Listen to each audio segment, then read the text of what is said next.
We have dates? Question mark? Which is exactly how I said it when I was in college. Have a date, maybe? I don't want to date myself, but it's the only way I'll date. The PGA Tour announcing August 6th to August 9th, the championship.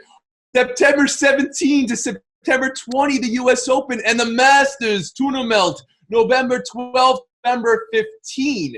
This comes out of this weekend's conference call of the major sports, or most of the major sports commissioners, with the president and the idea the NFL could be starting on time. We're getting a lot of information thrown at us at once, Frank Isola. What are you doing with these dates, specifically from the PGA and the NFL? And remember what the time frame usually is. Tonight would have been the national championship game. Thursday, everyone would have focused on Augusta with the start of obviously the Masters. The fact that they're pushing the Masters to November, is that realistic? Who knows? Dr. Fauci says it all the time. The virus sets the timetable. We could start guessing, but here would be my only question. Are they thinking about, we'll set a parameter when we think this will happen without fans? I can't imagine we're going to have fans attending golf events in August. Maybe that could be November, but who knows right now?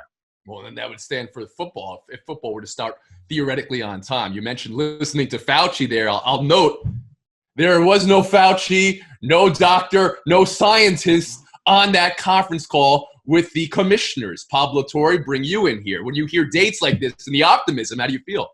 This is the power of positive thinking. It makes you feel really good, but we should know now that this is part of the ritual that we're kind of stuck in an endless loop in right now.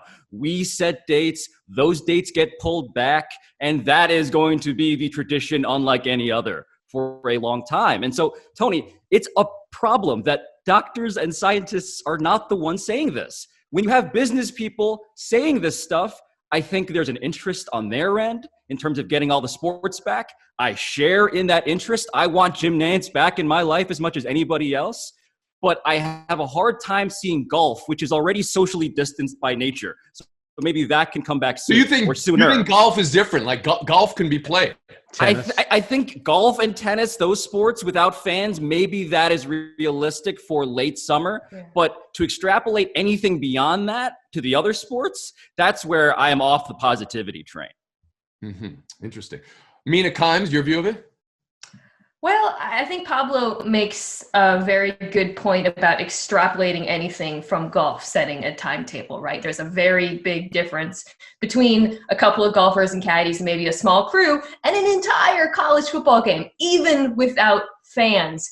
I also think this notion of listening to scientists obviously is very important. The idea that there were scientists advising these leagues or who could be advising these leagues, even though they weren't on the conference call, is probably true. Entirely you two could benefit, I think, from having a scientist on around the home, maybe not Dr. Fauci, he's probably too big time. But in the meantime, all we can do is look to the future, look at a date. Hopefully that gives people optimism and something to look forward to without setting unrealistic expectations. Hope is a good thing. It's maybe the best of things. I know certain parents on this call right now, we're hoping their child might be that scientist that we could Pablo, I'm looking at you. My mom has already mentioned that Fauci went to Regis, my high school. Your high now school. she's repeatedly telling me how useful it would be for a doctor to somehow be on these sports talk shows. A man for others. An Italian doctor.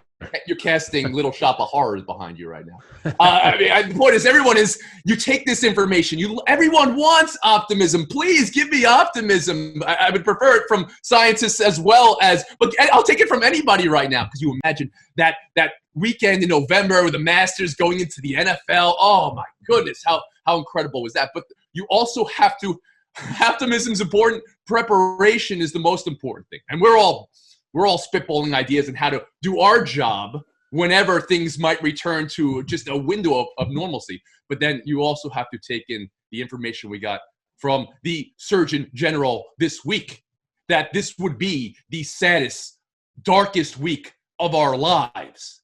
And that's coming off of the saddest, darkest weeks of our lives.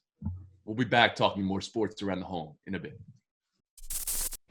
Thanks for watching ESPN on YouTube. For live streaming sports and premium content, subscribe to ESPN+.